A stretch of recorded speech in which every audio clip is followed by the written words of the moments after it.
Hello everyone, कैसे हैं आप सब। I hope everyone is doing superb. और जैसे कि हमने कल गोट स्टार्ट किया था और कल हमने गोट में बहुत से बेसिक कंसेप्ट देखे थे। तो आज हम कुछ इंपॉर्टेंट पॉइंट्स है और भी ये एग्ज़ाम में पूछने के बहुत ज़्यादा चांसेस होते हैं और बहुत ज़्यादा इजी भी होते हैं। ठीक है, एक बार क्या करेंगे, हम जो कल पढ़ा था थोड़ा सा जो कंसेप्ट था बेसिक वाला, एक बार रिवाइज करेंगे ताकि सबको याद हो, अच्छे से याद हो और भूल ना पाए, इसलिए। ठीक है, एक बार कर लेते हैं और उसके बाद ये वाले पॉइंट्स कवर कर लेंगे। इसके बाद वो गोट में कितने टीथ और कौन से साल में कितने आते हैं वो भी पढ़ेंगे हम। जैसे काऊ में भी था, बफेलो में था 2.5 साल से 2 साल से चालू होते थे, वैसे था तो गोट में है 1.5 साल से चालू होते। ठीक है, इसके बाद हम पहले देखेंगे गोट में जो है इसका साइंटिफिक नेम है कैप्रा हिरकस। कैप्रा हिरकस कैसे याद रखेंगे? हाँ, जो हमारी हीरा थी, हमने जो भी मेरे साथ जो वीडियो में बने रहेंगे उनको पता होंगी ये स्टोरी कि एक हीरा थी और हीरा के पास क्या थी, बहुत सारी गोट्स थी, इसलिए हम कैप्रा हिरकस याद रखेंगे। ये क्यों याद रखना है? क्योंकि शिप और गोट की साइंटिफिक नेम में बहुत ज़्यादा कन्फ्यूजन होता है, मेरे को तो होता है, इसलिए मैंने ये स्टोरी बनाई है ताकि मेरे को कन्फ्यूजन ना हो और 1 मार्क्स, अगर ये इतना ईजी क्वेश्चन आए तो 1 मार्क्स जाने की कोई गुंजाइश ही ना हो, इसलिए। ठीक है, कैप्रा हिरकस अगर इसका क्रोमोसोम नंबर याद रखना है कि हिरकस में 6 नंबर है तो ये 6 मतलब 60, और ये और किसका है, काऊ का भी है। इसके साथ साथ हम देख के चलेंगे कि बफेलो में 2 टाइप की बफेलो होती है, एक होती है मड बफेलो और एक होती है वाटर बफेलो। अब इसमें भी दोनों के 2 क्रोमोसोम है, तो हमने याद रखना था कि कैसे याद रखना था। हमने ट्रिक बनाई थी। डॉक्टर हमेशा बोलते हैं कि 4 से 5 लीटर पानी दिन में 4 से 5 लीटर पानी पियो। ये है वाटर बफेलो, 4 से 5 लीटर पानी पियो। 4 से 5 में से हमको 5 याद रखना है और यहाँ पे 50 का क्रोमोसोम नंबर है वाटर बफेलो का। और जो मड बफेलो है, स्वैम्प बफेलो भी बोलते हैं उसको, ये 50 में से 2 कम करके इसका 48 है। बस ये दोनों की कंफ्यूजन होने की संभावना है, इसलिए मैंने ये 4 से 5 लीटर वाला कंसेप्ट लगा के ये याद किया है। ठीक है, इसके बाद इसका स्पीसीज है कैप्रिन। ये कैप्रा हिरकस है तो स्पीसीज ऑब्वियसली कैप्रिन ही होगा। फैमिली बोविडी है, काऊ की, बफेलो की, गोट की, शीप की, इन सब की बोविडी ही फैमिली है। ठीक है, उसके साथ साथ इसको जो इसके ग्रुप होता है उसको हर्ड भी बोला जाता है, टूप्स भी बोला जाता है और बैंड भी बोला जाता है। ठीक है, उसके बाद इसके मीट को चिवन बोलते हैं। यहाँ पे एक भी बात करेक्ट करनी है कि जैसे हम नॉर्मली जो गोट का होता है उसको हम मटन बोलते हैं नॉर्मली हमारी लैंग्वेज में, हम जनरली बात करते वक्त, बट हमारे जो एनिमल हस्बेंड्री है इसमें हमको पता चलता है कि जो गोट का मीट होता है उसको चिवन बोलते हैं और जो शीप का मीट होता है उसको मीट बोलते हैं। यहाँ पे उल्टा है, ये याद रखना है। ठीक है, लीदर जो भी गोट का जो भी लीदर जो भी मिलता है उसको जो बोलते हैं मोरक्को बोलते हैं। ठीक है, इससे क्या होता है, आउटरिंग कवरिंग जो रहती है बॉडी की, आउटर कवरिंग ऑफ गोट रहती है, उसको मोरक्को बोलते हैं और उससे हैंडबैग, पर्स, वॉलेट, ये सब चीजें ना बहुत अच्छे से बन जाती है। ठीक है, इसके बाद हम देखेंगे कि इनका मेटिंग करने का और कैसे इनका बेबी जो किड होता है वो कैसे होता है। ठीक है, अच्छे से अच्छे बक सिलेक्ट करा। बक मतलब मेल है, हमने याद रखा था, ये वाला याद रखना, गोट इज इक्वल टू बीडी। जैसे कि काऊ और बफेलो में क्या है, ये शॉर्ट फॉर्म सायर और डैम, एसडी। काऊ और बफेलो में एसडी याद रखना है और जो गोट में है बीडी याद रखना है। ऐसे भी याद रख लो कि गोट बीडी पीती है, ऐसे याद रख लो, याद आने से मतलब है। ठीक है, बीडी, बी फॉर बक। अभी इसमें मेल कौन सा, फीमेल को, और बी फॉर बॉय होता है तो बक बॉय मेल रहेगा और डी डो है। ठीक है, इसकी सर्विंग हुई, एक्ट इनमें क्या हुई, मेटिंग हुई, मेटिंग को बोलते हैं सर्विस। ठीक है, इसके बाद एक्ट ऑफ पार्चुरेशन जो होता है उसको किडिंग बोलते हैं। ठीक है, एक्ट ऑफ पार्चुरेशन जो होता है उसको किडिंग बोलते हैं और इसका बर्थ होने के बाद बेबी जो आता है उसको बोलते हैं किड। जैसे काऊ और बफेलो में काफ बोलते हैं, इसमें क्या बोलते हैं, किड बोलते हैं। ठीक है, इसके बाद ये बड़ा हो गया, उसको दो भागों में डिस्ट्रीब्यूट किया, एक मेल और एक फीमेल। जो फीमेल है गोटलिंग बोलते हैं, इसको गोट का है तो गोटलिंग बोलती है। और यहाँ पे डोइंग नहीं होगा, याद रखना, डोइंग नहीं होगा, एक गोटलिंग है। और यहाँ पे ये जो बक है, बक से ही बकलिंग आएगा। ठीक है, इसके बाद जो गोट है उसको अगर उसका कैस्ट्रेशन किया, removal of female reproductive system किया तो वो होता है स्पेड। गोट में, बफेलो में, शीप में, सब में इसमें जो फीमेल का कैस्ट्रेशन होता है उसको स्पेड ही बोलते हैं।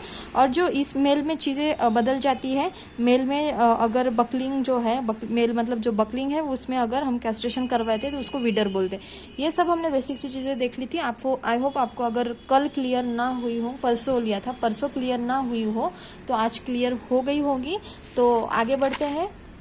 बहुत इंपॉर्टेंट वाले पॉइंट है, याद ध्यान में रखना। और बहुत ज़्यादा कुछ में बहुत ज़्यादा कन्फ्यूजन होता है, तो उसका हम है ना मोटा मोटी याद रखेंगे। वैसे भी एग्जाम में जैसे बुक में दिया है, कौन सी बुक में 13 से 14 मंथ दिया है किसी भी चीज़ का। देखो अभी यहाँ पे कौन सा एक मिनिमम पीरियड है, क्या है, एक 14 से, हाँ ये एज ऑफ फर्स्ट किडिंग है 13 से 18 मंथ। कौन से बुक में 15 मंथ तक दिया है, कौन से ग्रुप में 1 साल का दिया है, ऐसे दिया है। तो वो एग्जाम में कौन से वाले कैसे ऑप्शन रखता है, उससे हमें दिमाग लगा के टिक करना पड़ता है, क्योंकि हर बुक में थोड़ा थोड़ा अलग होता है ये डेज के मंथ के बारे में, ठीक है। तो ये हम मोटा मोटी लेके पढ़ेंगे कि कैसे याद रखना है एवरेज में लेके, ठीक है। इंपॉर्टेंट पॉइंट्स ऑफ गोट, मैं यहाँ पे हाथ रखती हूँ तो ये ब्लर हो जाता है, यहाँ रखती हूँ। इंपॉर्टेंट पॉइंट्स ऑफ गोट है, गोट इज अ पुअर मैन्स काऊ है। गोट को पुअर मैन्स काऊ बोलते हैं, क्योंकि गोट है ना किस चीज़ के लिए यूज़ की जाती है, मीट प्रोडक्शन के लिए। मीट जो गोट रेयर करने का और गोट का प्रोडक्शन बढ़ाने का एक ही पर्पज़ है, हमको मीट अच्छा मिले, बहुत सारा मीट मिले, मीट प्रोडक्शन हमारा इंक्रीज हो, ठीक है। जो भी मीट प्रोडक्शन होता है इंडिया में, कितना 35% मीट प्रोडक्शन होता है इंडिया में। गोट का जो कंट्रीब्यूशन है वो 35% है, ठीक है। और जो ब्रीडिंग रेशो है बक इज टू डो वाला जो रेशो है वो 1:10 और 30 है, ये याद रखना। उसके बाद मिनिमम ड्राई पीरियड है 30 डेज का, मिनिमम बोला है, ठीक है। मिनिमम ड्राई पीरियड है 30 डेज का। उसके साथ हम देखेंगे काऊ का कितना था, 4 महीने का, 4 महीने का, हाँ 3 3 9 3 4 12, हाँ 3 4 12, 4 महीने का ड्राई पीरियड है, 4 महीने का ड्राई पीरियड है काऊ का, मतलब 120 डेज। और जो हमारी बफेलो है उसमें 150 डेज का, मतलब 5 मंथ का, 3 5 15, 5 मंथ का क्या होता है, 5 मंथ का ड्राई पीरियड होता है हमारी बफेलो में। और मिनिमम ड्राई पीरियड इन हमारा जो गोट है उसमें होता है मिनिमम 30 डेज का, ठीक है। कार्कास परसेंटेज है 60 to 65। कार्कास परसेंटेज मतलब क्या, अगर एक जो लाइव मतलब जो मेरे पास एक गोट है उसका वेट है, एग्जाम्पल ले रही हूँ, ठीक है, कि उसका वेट है 100 kg। अगर इसको बुचर शॉप में दिया, अगर इसको वो मीट बनाने के लिए दिया, तो इसकी स्किन वगैरह निकालने के बाद हमको मिलता है सिर्फ 60 to 65 kg मिलेगा। तो इसलिए इसका कार्कास परसेंटेज हुआ 60 to 65%। स्लाउटर रेस इसका 40% है। बुचर शॉप में उसका मीट बनाने के लिए देने के बाद जो वो सब निकाल के जो हमको सिर्फ मीट मिलता है उसका 40% रहता है। अप्रोक्स 39 दिया है तो हम मोटा मोटी 40% लेके चलेंगे, ठीक है। इसके बाद फीडिंग हैबिट जो होती है इसकी ब्राउजिंग होती है, BROWSING ब्राउजिंग होती है। इसके साथ साथ वो क्लाइंबिंग भी करती है, ठीक है। ब्राउजिंग और क्लाइंबिंग ये याद रखना है, BC याद रखना है। ब्राउजिंग और क्लाइंबिंग ये वाले गोट के हैं। और जो हमारी शीप है, शीप का क्या है, कौन सी है, ग्रेजिंग है। शीप की जो फीडिंग हैबिट है वो ग्रेजिंग है, ठीक है। इसके बाद ये जो 2 पॉइंट है ये बहुत ज़्यादा इंपॉर्टेंट है और इसमें बहुत ज़्यादा कन्फ्यूजन होता है। आपको याद रखना है BLEATING, ये है ब्लीटिंग और ये है ब्लीचिंग। अभी ब्लीचिंग मतलब क्या, जो हमारी काऊ जो हमारी क्या है, गोट है, गोट में अगर उसके पूरे ब्लैक कलर की गोट है और उसमें अगर थोड़ा सा वाइट कलर है, उसके बॉडी पे अगर थोड़ा सा वाइट कलर है तो वो हुआ ब्लीचिंग। मतलब वो जो वाइट उसको पूरा ब्लैक कलर वाला ही उसको अगर जो भी होते हैं, ठीक है, वो प्रोसेसिंग करने के लिए लेके जाते हैं तो उनको वो फिर वो व्हाइट वाले हेड है उनको हेयर्स है उनको निकाल देते हैं, तो उसको बोलते हैं ब्लीचिंग। जो कलर अदर कलर वाले मेन बॉडी छोड़ के अदर कलर जो होगा वो बॉडी पे तो उसको निकाल देते हैं, उसको बोलते हैं ब्लीचिंग। और ये ब्लीटिंग जो होता है, ब्लीटिंग मतलब स्ट्रेस पीरियड में और हीट पीरियड में जो गोट जो साउंड निकालती है पेन की वजह से, उसको बोलते हैं ब्लीचिंग। ये आपको आई होप आपको समझ में आया होगा। उसके बाद जेस्टेशन पीरियड है इसका 150 डेज का, बट कहाँ कुछ जगह 147 भी देता है, ठीक है, कभी कभी 148 भी देता है। तो आपको याद रखना है 150 डेज 5 महीने का, ठीक है, 5 महीने का ये याद रखना है जेस्टेशन पीरियड। तो एग्जाम में कैसे पॉइंट आते हैं, कैसे ऑप्शन आते हैं उस पर आपको डिपेंड है। कई अगर 150 आया तो 150, 147 आया तो 141। आपको मोटा मोटी याद रखना है कि 150 डेज या 5 महीने का उसका जेस्टेशन पीरियड होता है। यही सेम शिप का भी होता है, ठीक है। कंट्रीब्यूशन इट मीट प्रोडक्शन, कुछ बुक्स में दिया है 35% प्रोडक्शन में कंट्रीब्यूशन है, कुछ में 30% दिया है और इसमें से 5% जो है एक्सपोर्ट के लिए यूज किया जाता है, ऐसे भी दिया है, ठीक है। मिल्क प्रोडक्शन जो है वो कंट्रीब्यूशन इन मीट प्रोडक्शन, ये वाला मीट प्रोडक्शन था। और मीट प्रोडक्शन, हाँ ये वाला भी मीट प्रोडक्शन 35% और मिल्क प्रोडक्शन में सिर्फ 3% कंट्रीब्यूशन है, ठीक है। मॉडरेट मिल्क यील्ड जो होता है वो 1.5 से मतलब 1.5 से 2.5 लीटर का होता है, ठीक है। एज ऑफ किडिंग 13 से 18 मंथ, 13 से 18 मंथ अब याद करते रहेंगे तो मोटा मोटी याद रखेंगे कि 1.5 साल की जब होती है तब उसका एज ऑफ किडिंग होता है, ठीक है, एज ऑफ किडिंग होता है। उसके बाद duration of heat, duration of heat कितनी है, 18 आवर्स है, 14 से 18 आवर। याद रखो कि पौना दिवस, एक दिन में कितने आवर होते हैं, 24 आवर होते हैं, तो आधा दिन और 6 घंटे मतलब 18 आवर्स हो गए, तो पौना दिन हुआ ड्यूरेशन ऑफ हीट हुई, ऐसे याद रखो। डिसबर्डिंग दोनों इसमें मेल और फीमेल में अलग अलग डेज में होती है, जैसे कि 2 से 5 दिन मतलब 1 वीक के लगभग अगर दिन है तो मेल की डिसबर्डिंग किया जाएगी और फीमेल की जो है वो 12 दिन की होने के बाद डिसबर्डिंग की जाएगी। उसके बाद कैस्ट्रेशन किया जाता है, removal of reproductive system, reproductive जो वो होता है वो उसको किस चीज़ से, बुलडोजर इंस्ट्रूमेंट से क्या करते हैं, कैस्ट्रेशन करवाते हैं, ठीक है। ड्राई पीरियड मिनिमम हमने ऊपर देखा था कि 30 डेज का है। आप बताओ कि काऊ में कितना होता है, काऊ में ड्राई पीरियड होता है 4 महीने का, 3 जो 12 120 डेज का और जो हमारी बफेलो उसमें 150 डेज का मतलब 5 मंथ का होता है, ठीक है। सर्विस पीरियड एटलीस्ट 45 डेज का तो भी उसको आराम देना चाहिए। एक बार किडिंग होने के बाद, एक बार उसको बेबी को बर्थ देने के बाद उसको एटलीस्ट 45 डेज का तो भी क्या करना चाहिए, सर्विस पीरियड देना चाहिए, ठीक है। एक गोट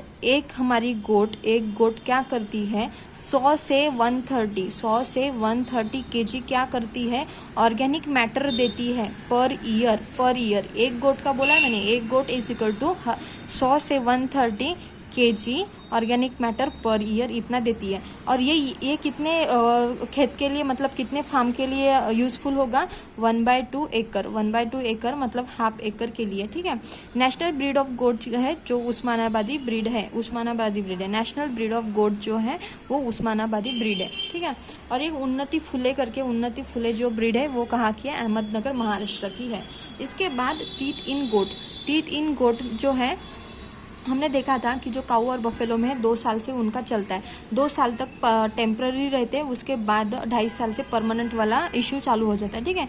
इसमें परमानेंट टीथ शेड्यूल, इसमें भी जो गोट है उसके जो अपर जॉ होता है, अपर जॉ में नो टीथ, अपर जॉ पे टीथ नहीं रहते, ठीक है। अपर जॉ जो होती है उसमें टीथ नहीं रहते, ठीक है।